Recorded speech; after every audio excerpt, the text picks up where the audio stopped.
Hello, everyone. Welcome back to the next episode of StreamTime Sports. My name is Chris Stone, the community lead, joined as always by our CEO, Nick Meacham. Now, Nick, growing up as a kid, I used to watch SportsCenter on repeat for hours.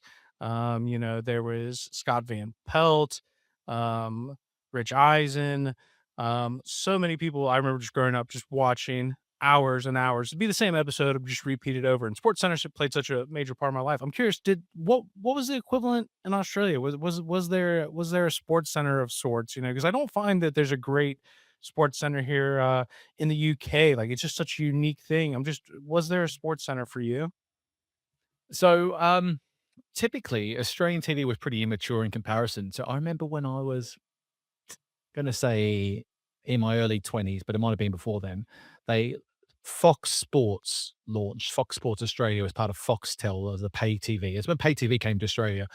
And basically, they used to have a Fox Sports news channel.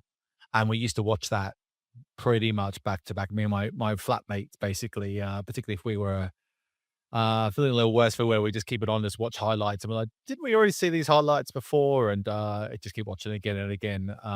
So that was something that was similar. Definitely doesn't have the same vibe as a sports center, not the same level of production. It's more, yeah, a lower quality product, and it is just a news channel that they had versus it being integrated into the linear offering of like ESPN, like the esports center does. But I remember when I traveled to the US, I did the same, and I put SportsCenter on, just keep it in, keep it repeating and repeat, and just keep watching. I'm like, why am I doing? Why am I doing this? Somehow I just keep like getting held into the broadcast, even though I've seen this replay 3 times. It's got a unique like hold on me every time Mhm. I watch it. And it is, I think, unique, right? In the sense of, ESPN is the broader platform, right? But you sort of think of things like NFL Red Zone or ESPN Sports Center. It is one of those things. It really, just kind of has its own space, or even like I think of like in the UK, BBC's Match of the Day. Like, there's just certain products that just kind of stand alone. Yeah, it's got that unique IP and like heritage behind it that it's just the go-to. Everyone knows what it stands for, knows what it's about, and if people want that sort of don't really know what to put on, but they want to watch some sports, it's the perfect thing to put in the background. Guess like Super Saturday and Sky probably is like not quite the same thing. It's a bit red zoney. It's more red zone style. A very very poor man's version of red zone, I should say. But yeah, it's got a special place, and obviously that's going to come up shortly in today's episode. Yes, well, I had the opportunity while we were in New York to interview Brian Marshall, who's the VP of sports products for ESPN and Disney. And I think for us, Nick, just before we get into that interview, is how long did it feel like we were talking about was it going to be before ESPN finally went D2C? Like, it felt like, Nick, we talked about that for almost the entire 4 years that this podcast has been running. Yeah, probably have actually. That's probably a good barometer for it all. I think it's probably been that long at least because everyone's been waiting for, particularly Disney, who owns ESPN, has been driving a lot of innovation, launched Disney Plus so long ago. There's kind of this sort of expectation that they're clearly going to be one of the first movers with something like ESPN, but clearly they've not done that, and that's with intent. It's not like they didn't know what to do. They basically been patient to wait for the right time to pull the trigger, so to speak. And the time is obviously now. Well, and just for people's context, I think brought all 12 networks onto one D2C platform. I think it's something over like 3,000 sporting events a year. It's also going to include some of their original content and features. And then there'll be stuff like, so we're talking about Sports Center. They've got a SC for You feature, which is your own personalized Sports Center. They talked quite a bit about personalization and the role that's going to play, but it is a quite significant move because they've done things in the past with ESPN Plus where there was some streaming available with that, but it was always very select. It wasn't the full offering that everything that ESPN had, whereas this is now fully that move. And I guess, Nick, maybe the question is, as you mentioned, ESPN arguably the leader in sports. I mean, I think that's what they call themselves, the leader in sports. There might be some people to dispute that, but they certainly have a very good claim to be that. They weren't an early mover on this. What finally do you think, Nick, kind of changed the ecosystem, the monetization models, consumer behaviors, whatever it is that finally got us to the point that ESPN finally, went across the line to make this launch? Well, they could be afford to be patient because the cable side of the business, the fees that we're getting in through cable was just so strong that it just didn't make sense to try and create a platform that was almost competitive with that. So whilst they were cashing in on the cable side, they've been waiting as those cable revenues have been slowly decaying. To I think now that the number is something like the 60 million households now that no longer have cable in the US, which is a big number if you looked at what it was a few years ago. So now there's a massive gap and market opportunity for a product like this to sit standalone and to be able to attract a serious array of revenue. And now this platform being launched also is inevitably going to be something they will look to do partnerships and distribution deals with other partners and aggregators as well. So they won't just start here with having their own destination. My expectation is they'll continue to look at ways of being more visible in different places. But yeah, the cord cutting has basically reached the breaking point, and it was time to pull that lever. And but whether it's going to supplant or replace those cable subscriptions and revenues, that is a whole different ballgame. And many experts in the industry don't believe that to be the case. That this is just the best.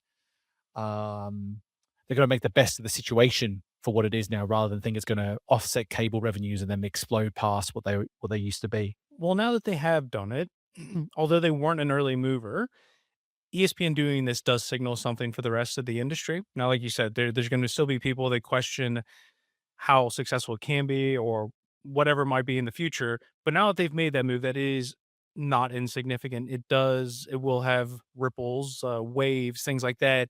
Now that they have gone, does it, what does that signal for everybody else, regardless if they were an early mover or late adopter? Now that ESPN has gone and taken this move, what is the broader impact that has on the ecosystem? Be a big one. I think it was they're clearly not going away anytime soon. They're clearly making sure they have not only a destination to point people to, but also all of the requisite like distribution channels mapped out and covered. So if you want to watch live sports, ESPN will be accessible for wherever you are, whether it's through cable, whether it's through these other distribution deals that will happen, or you just have this one single destination to point to. I think what the ripple effect, I suppose, to the rest of the ecosystem is that they're really going to be competing for attention more against those sports and entertainment players who also invest in sports rights heavily. Think about it, right? Like you go onto your platform, you go onto your TV, you're like, I want to watch something. And then instantly now you have to make a decision on whether you want to dig into ESPN and get lost in all the different channels and networks they've got, or do you want to go to those other entertainment-based platforms to find something else?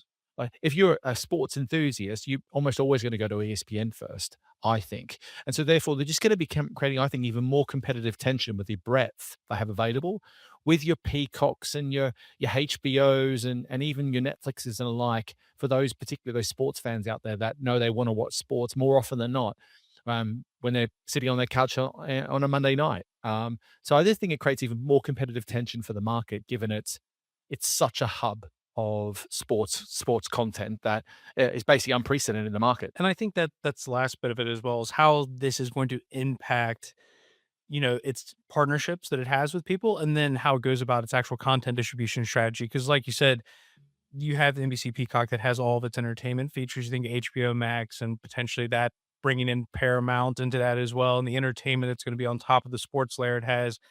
Being a part of Disney has its advantages, has its benefits to all the other discoverability.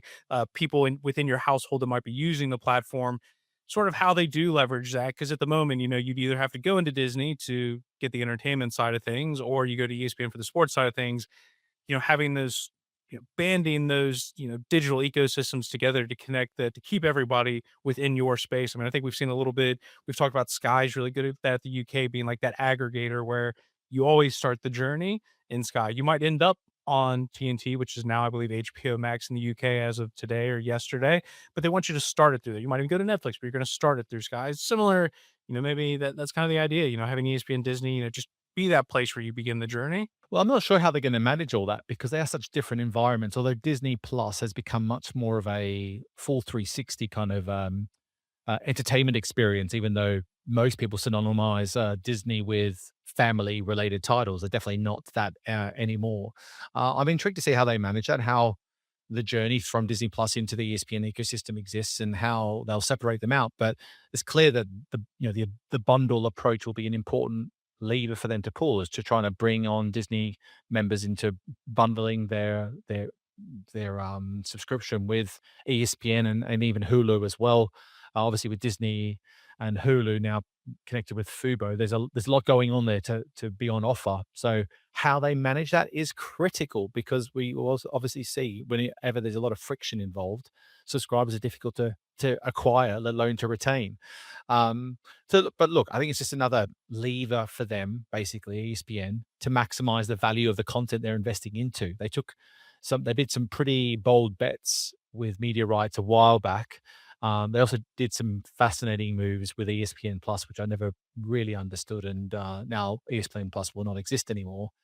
And they'll still be on cable, getting all their revenues and visibility on linear, and they're going to strike those additional partnerships. And this is just the gap that they needed filling to, complete the whole ecosystem reach that they have.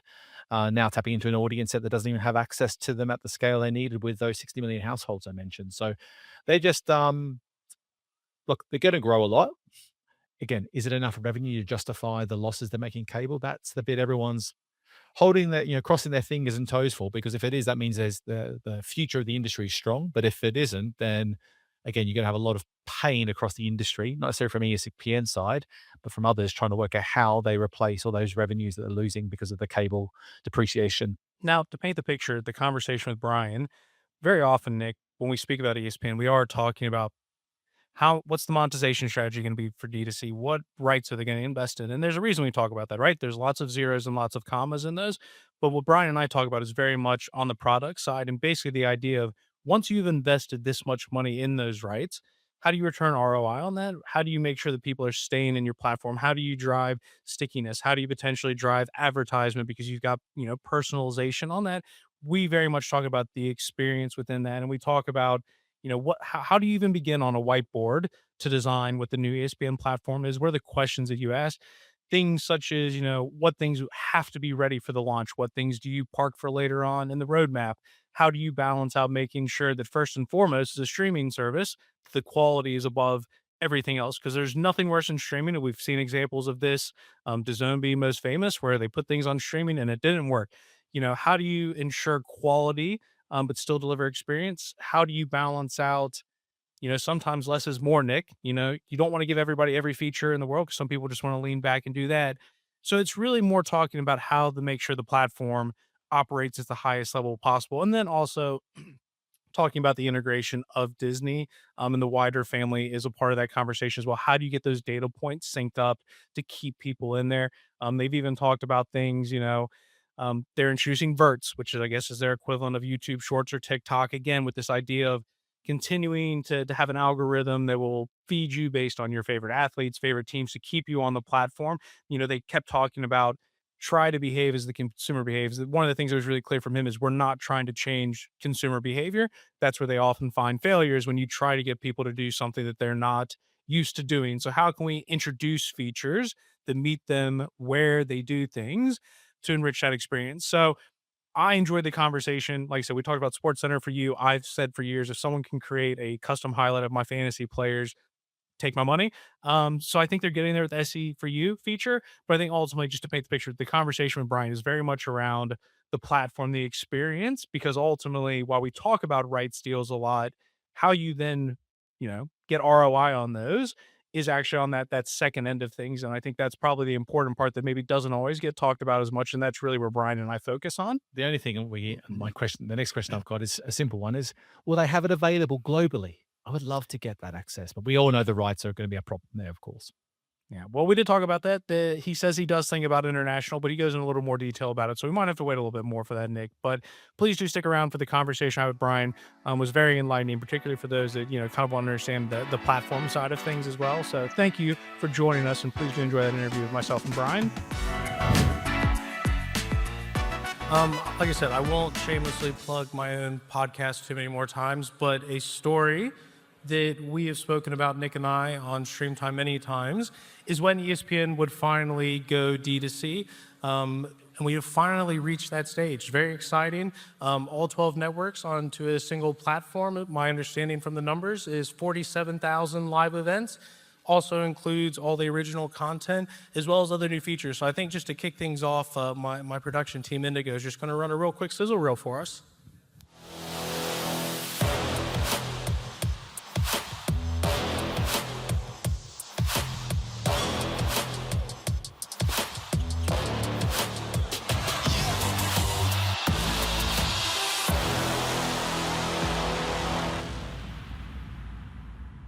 Now, just to frame this conversation, I think historically when we've had ESPN join us, we've talked about the media rights deals because there's lots of zeros and there's lots of commas, and those things are very exciting to people, understandably so.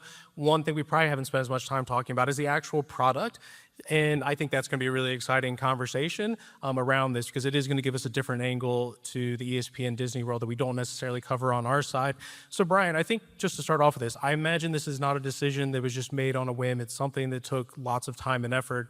When it comes to designing a platform of this scale, maybe just talk us through like the initial stages. You know, I'm an American football coach. I get on my whiteboard, I draw plays up, things like that.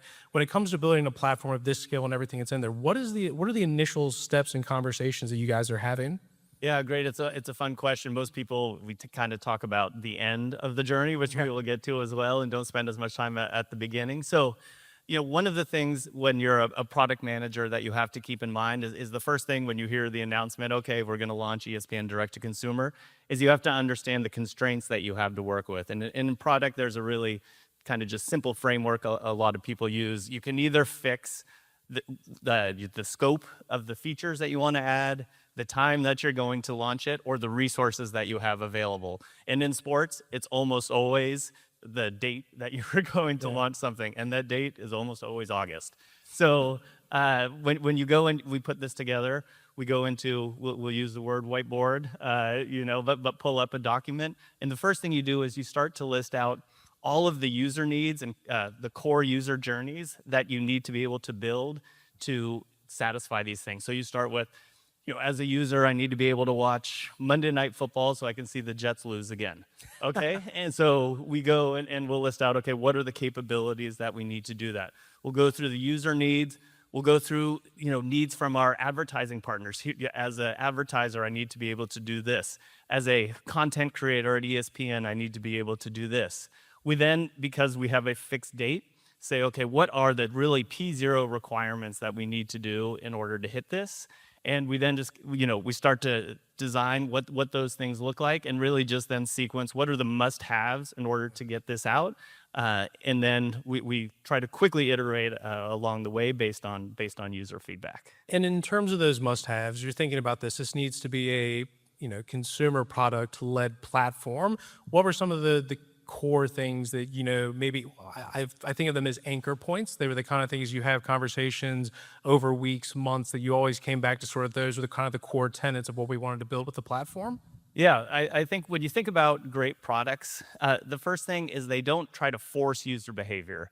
They meet users where they're at, and they try to really amplify the things that they already love. So when we set out to build this product, it wasn't just about distribution. It wasn't just about how do we get ESPN go direct to consumer, which was an important thing. It was also how do we kind of reimagine the sports viewing experience, because sports fandom has changed so much over the years. Fans now expect the product to be interactive. They expect it to be multi-screen. They expect it to be deeply personal. And the great thing is ESPN's mission to serve sports fans anytime, anywhere really aligns with that.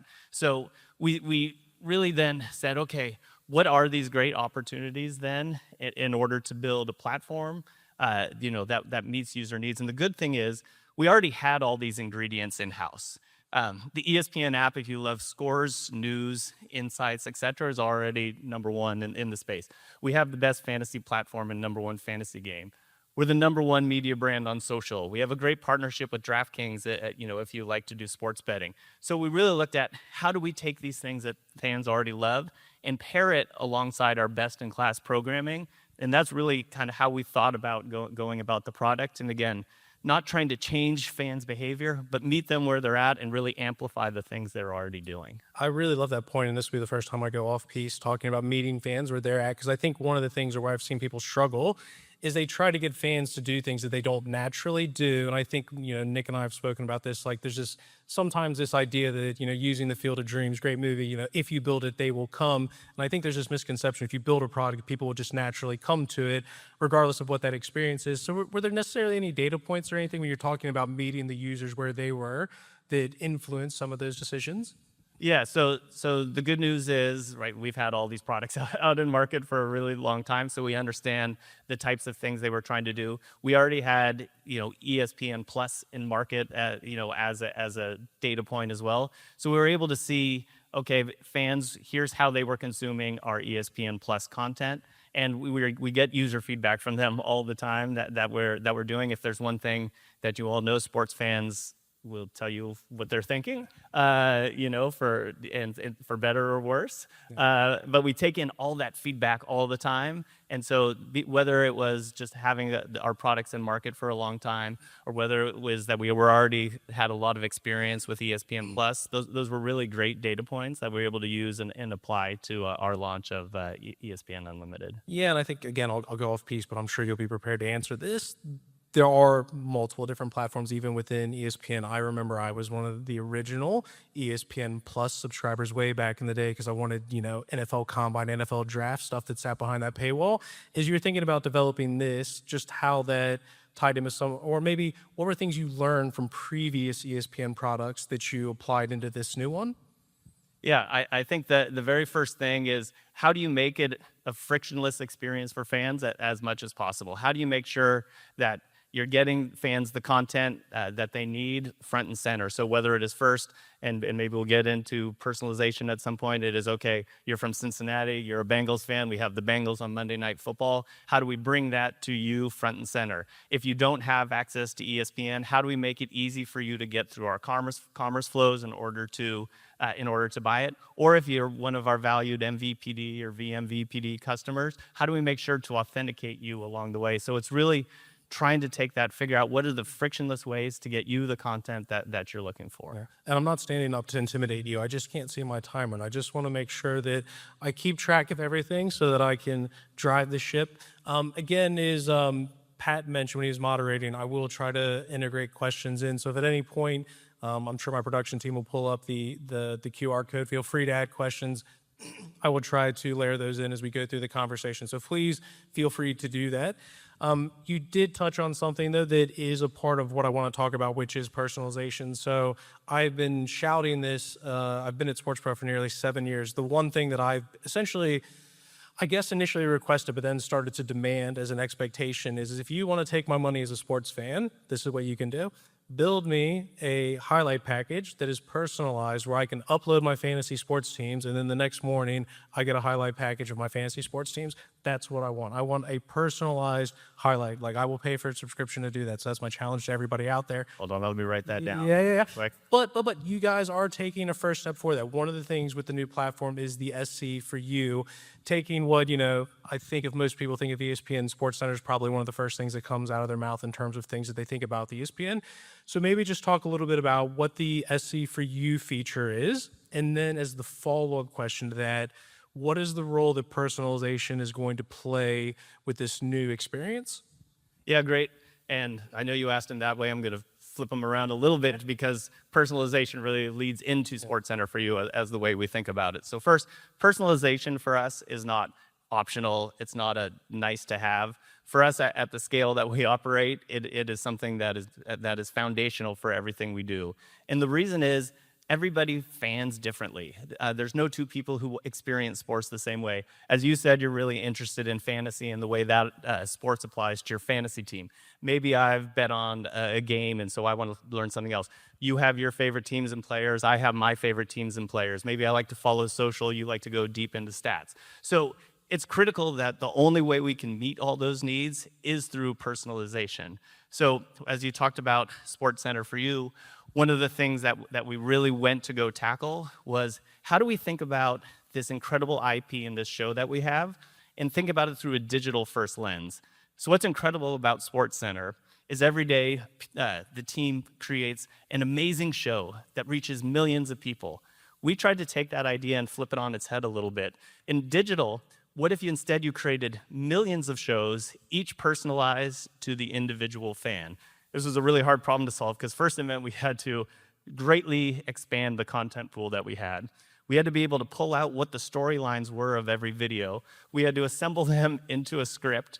We had to have voices in order to read this script. And then every day since August, we've had to assemble a personalized SportsCenter for You for fans. This is thousands upon thousands of segments for people. So we've really thought about personalization as a way to meet fans where they're at, to really, in a digital first world, be able to create content that is really tailored to the user. So it's foundational to everything we do. Users expect it from modern products, and it's something we want to be sure to deliver. Out of curiosity, did you ever meet Peter Scott, who used to be at Warner Brothers Discovery? I've known Pete for yeah, for a long time. So this was not pre-planned, by the way. I don't know if anybody else in the room has ever met Pete Scott. I think he's one of the smartest people I've ever had the opportunity to meet at Sports Pro. But he talked about something you mentioned there, which was sports has historically been a one-to-many approach, and his whole view is like the future has to be a many-to-one, where that way you can choose the experience you want. Where if you're someone that is into fantasy sports, is there a broadcast stream that's going to be dedicated towards facilitating what you are interested in, or if it's betting or whatever that might be, and sort of you've obviously paid a lot of money for these rights, but how many different ways can you redistribute that content so that it meets that individual person, as opposed to we're just going to push out one broadcast on one channel and that's the way you're going to get it?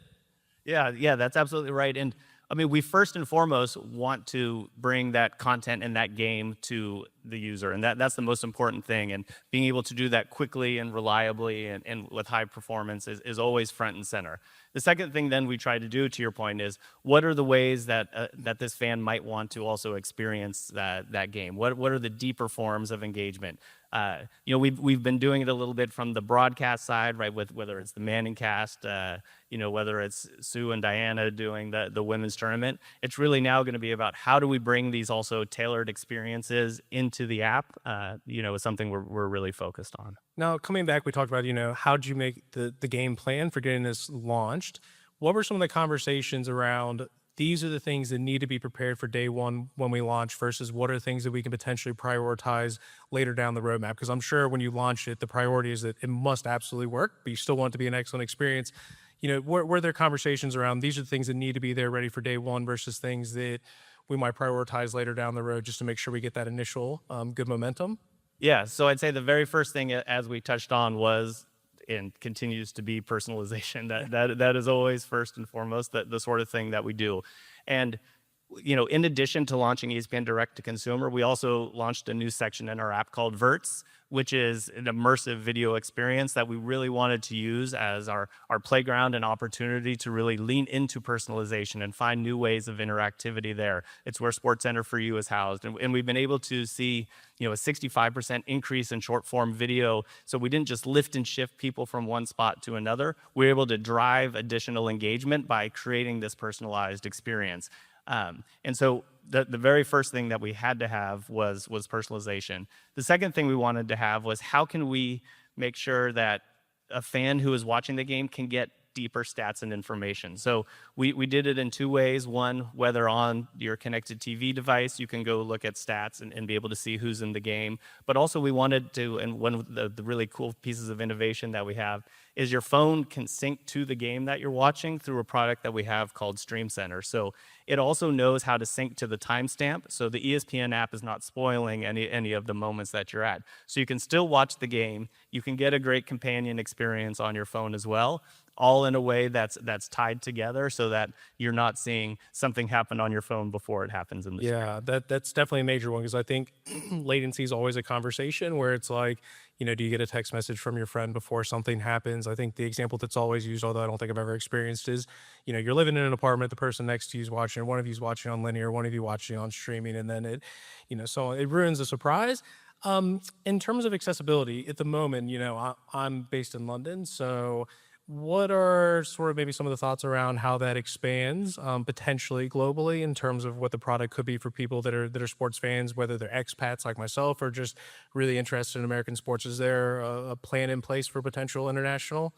Yeah, we think about international a lot and acknowledge there's a lot that we need to do to get better in that space. But I think the first thing is from a streaming perspective, we've been really looking at the Disney Plus app as a great delivery vehicle to bring sports to people globally. We've been delivering sports through Disney Plus in Latin America for about a year now to a lot of success. We offer it in Australia and New Zealand. So we've been trying to think about how can we bring the best of the Walt Disney Company to people in the app. And so we've seen a lot of success there. And the second part, for our scores and schedules, kind of our core ESPN app, it is available in different editions around the world. About 30% of our monthly actives come from the other regions. But we also understand, especially when we talk about personalization, that there's a lot that we need to do to that experience to really be authentic to people in those regions. So There's a lot we want to do, and it's an area where we're actively exploring. Well, you're making my job really easy because you've brought up Disney, which is kind of the next topic I wanted to go into, is that ESPN is just one part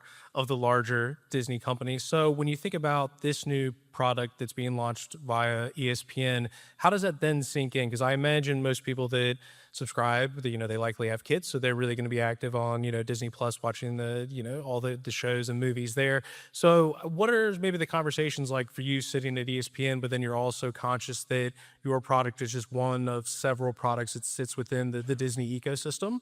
Yeah, and I know you just had a baby, so get excited to watch Bluey and other things available on Disney Plus. So, one of the most exciting challenges that we have and biggest opportunity is how do we expose the breadth and depth of the Walt Disney Company in an app, like you said. So the ESPN app has always been the front door to sports fandom. It's, if you want highlights and news and analysis and figure out which team is Max Crosby on or not at this point, Well, the ESPN app. definitely not the Ravens. So.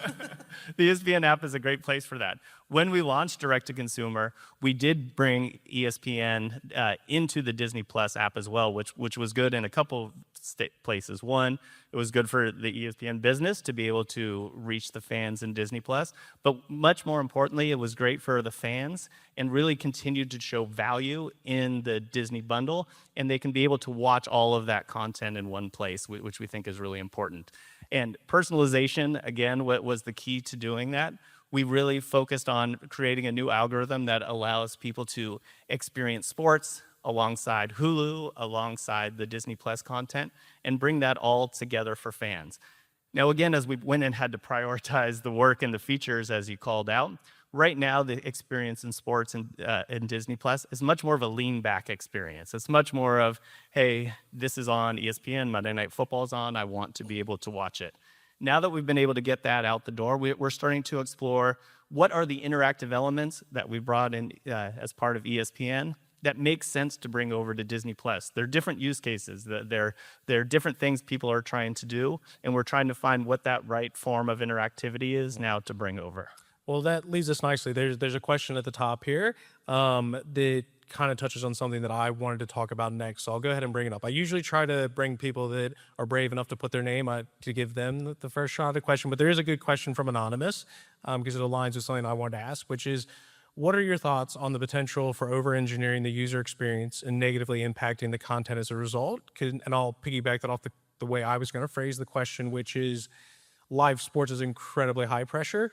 You as a business, ESPN, have invested billions of dollars in live sports rights. There's actually a lot of pressure there, right? Like, acquiring the rights is just step one. The actual delivery is ultimately more important. We all know how passionate fans are, how upset they'd be if the stream is disrupted, things like that. So kind of tying that question in between, potential for over-engineering the user experience, sort of my question is how do you balance out adding new features, but not doing so at the sake of potentially sacrificing the quality of the experience? Yeah, great. The good thing about this room is I don't need to explain to everybody the value of live sports content, how it's the most important media that exists in our industry, how many of the top 100 programs or sporting events, even based on the question, you all certainly know that. And ESPN is definitely at the center of that. You talked about our total number of live events. If you just look at the weekends, Friday through Sunday, since January, we can reach up to 270 concurrent events at any given time. So for us, it is always first and foremost that reliability and performance of that event is the first thing that we want to get people into. We measure the time for first stream for when somebody clicks.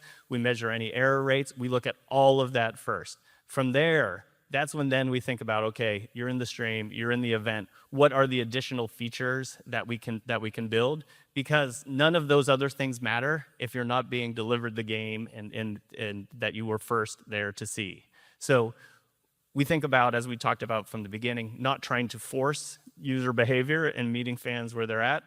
It would be forcing behavior to try to first get them to, hey, have you signed up for fantasy? Oh, have you created your tournament challenge bracket? When they're first trying to get in to watch the women's college tournament.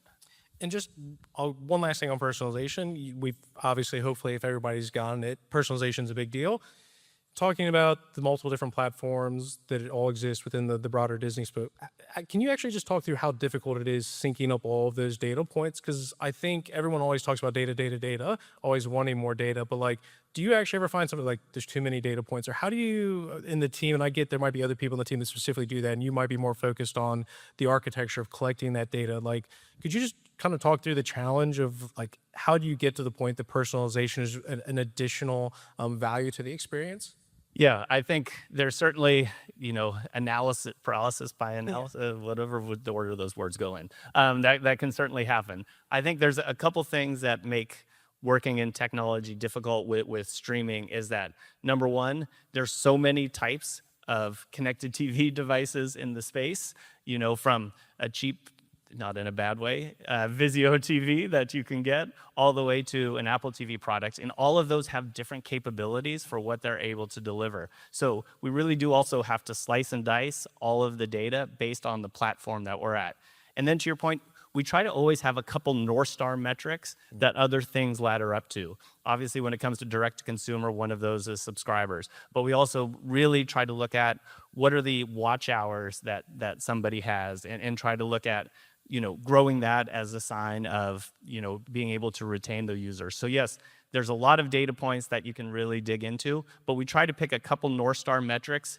We set those objectives and key results when we build our products, and we try to always keep our eye on how are we driving engagement with our fans. And in order to do that, reliability, performance, getting people into the event always comes first. And then how do we continue to get them watching? Absolutely. For the team in the back, as we answer questions, if you could remove those just because I can see there's far more questions down there. But we'll give one to Josh. Like I said, we always want to give credit to people that are brave enough to put their hand up and say who they are. And I think it's kind of a fun question, right? If time and money were unlimited, and I think at ESPN, you guys usually probably have good resource anyways, but let's just say, the question's gone, but I remember it in my head. If you could build any product, time, money, not an issue. What is something, I said for myself, I would love to be able to have someone build a fantasy sports highlight package for me. Is there anything like you sort of sat there, and I guess maybe you don't want to give away company secrets because it could be in development, but is there anything that kind of sticks out to you that sort of, this would be a dream to do? Well, clearly building a sports center for you for fantasy is number one on the list and the first thing that we'll look at. I think as we think about, time and money, it's really about what are the ways that we can continue to bring personalized experiences to fans. So again, putting the money part aside, what are ways that we can take all the great highlights and plays that happen for someone and be able to deliver them in real time in a personalized way that doesn't spoil the live event, but helps people be able to kind of bring in that passion, be able to kind of relive those moments. So really being able to, balance the live events. Of course, if money's not an object, I'll take all the live events that exist, but I'm pretty sure that Pete, my friend over here, doesn't agree with that one. So it's really about how can we build those experiences when you're in fantasy. Well, you want SportsCenter for you. How can we also, in theory, be able to deliver you all the real-time highlights from your players and how they're performing? Excellent. So you can tell me if this doesn't align with you, but I'll go with the top one from Andrew, because you did mention a little bit about sort of immersive experiences, and there's the partnership with Cosm. Is there anything for you guys in terms of looking at those next experiences that may take that lean in experience even further? Maybe it's not necessarily extended reality, VR, things like that, but just that we talk about lean in versus lean back. Are there stuff that you're thinking about that is that truly immersive lean in? Yeah, I think, and to again bring it back to the very first thing about not trying to force user behavior, we're exploring all of these areas and trying to understand how people want to consume sports. We're also able to leverage the Disney Plus app, which has ESPN and Hulu and Disney in it, to try also some of these different areas instead of each product going and building a feature. So we're interested in what are the new ways that fans want to consume sports, but knowing that resources and money are constrained, we will experiment with something, and then we will decide, okay, was there any user pickup from that? What was the feedback from there before we go and invest heavily in some of the more, let's say, immersive experiences? Yeah, that makes sense. If we could pull up the question from Mark, I can see it just at the bottom of the screen, but I think I have a general idea of what he's talking about. And essentially, I can only see the top line, but I'm going to spin it. I guess basically, and it's ESPN has a ton of content. You have a lot of media partnerships that you work with.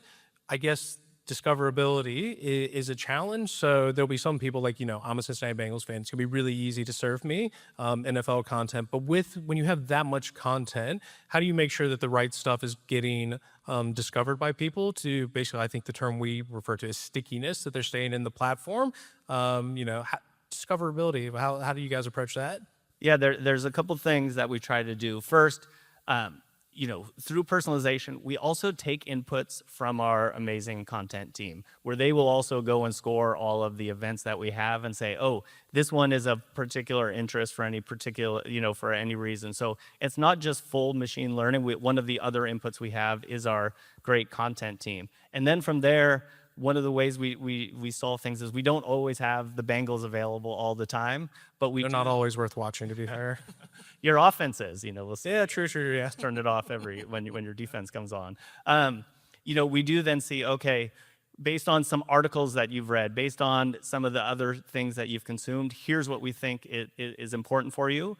And you're right, we do have a lot of other things, and we try to sample everything. We try to put a piece of content in front of someone and say, oh, Chris, maybe he's interested in watching this college soccer game. We sample it. Did you click on it or not? And then we try to learn from that. So there really is an important balance of, we have all this content. How do we sample things so that the personalization engine can learn if it's something you're interested in? How do we take signals from our content team that says this game is more important than this game and try to leverage that? And how do we also be able to tell what fans are watching at any time, to tell what events are trending, to bring that to folks as well? Because I'm driving the ship, I'm going to try to squeeze in 2 questions regardless of what that time tells me. I am going to pick a question from Anonymous. I'm going to flip it a little bit. It talks about sort of the plan to grow niche sports, but I think the way I want to flip this is from a production perspective. Obviously, when you partner with someone like an NFL, like there's a ton of money being invested there, so you're going to invest a lot of money in the product side of things, but you guys will also have a whole range of partners. So I guess the way I would flip it, for some of those sports, call them niche, challenger, emerging, whichever adjective you want to throw out there, how do you ensure that those sports are also getting equal love in terms of the quality with which ESPN expects to deliver?